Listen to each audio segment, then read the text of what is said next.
طبی آفت، اس کو کہتے ہیں نیشنل ڈیزاسٹر۔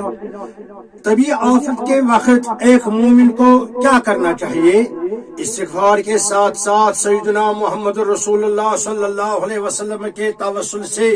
کشادگی، رزق، نزول بارش چاہنا اصحاب رضوان اللہ تعالی علیہم اجمعین کا کام ہے، ان کا فعل ہے، چاہے رسول اللہ صلی اللہ علیہ وسلم کے عالمی وجود میں آنے سے پہلے یا اس کے بعد۔ اس بارے میں آپ کو یہ ایک واقعہ سنانا چاہتا ہوں بخاری شریف سے۔ یہ ہے بخاری شریف۔ حضرت فاروق اعظم عمر بن خطاب رضی اللہ تعالی عنہ کے زمانے میں قحط پڑ گیا۔ قحط پڑا تو فاروق اعظم رضی اللہ تعالی عنہ نے،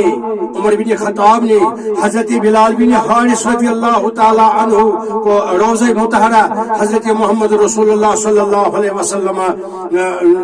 کی طرف بھیجا، یعنی ان کو یہ حکم فرمایا کہ وہ رسول اللہ صلی اللہ علیہ وسلم کے روضہ مطہرہ پر آئے،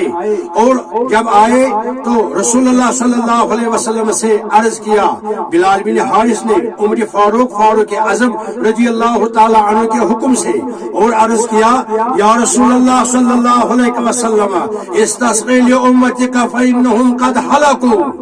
استسقی لامتک فانہم قد ہلکوا۔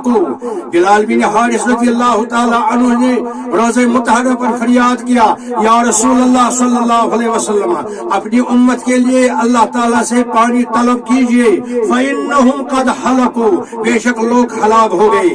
اس کے بعد سیدنا رسول اللہ صلی اللہ علیہ وسلم اتا رجل فی المنام، یعنی بلال بن حارث رضی اللہ تعالی عنہ کے پاس خواب میں تشریف لائے رسول اللہ صلی اللہ علیہ وسلم، اور فرمایا، بلال جاؤ، ائت عمر ابن خطاب، جاؤ بلال بن حارث عمر ابن خطاب رضی اللہ تعالی عنہ کو خوش خبر دو کہ بارش ہوگی۔ اس لیے وہی ہوا۔ اس لیے ہم بھی عرض کرتے ہیں، استسقی لامتک فی کشمیر، فی ولایت کشمیر، یا رسول اللہ ویلا سیہلکون، یا رسول اللہ صلی اللہ علیہ وسلم اپنی امت کے لیے کشمیر میں اللہ سے پانی طلب کیجئے، یعنی کشمیر کے لیے پانی طلب کیجئے یا رسول اللہ، اور امید ہے اللہ تعالی ہمارے لیے مغفرت اور رحمت کے دروازے کھولیں گے انشاءاللہ، آمین یا رب العالمین۔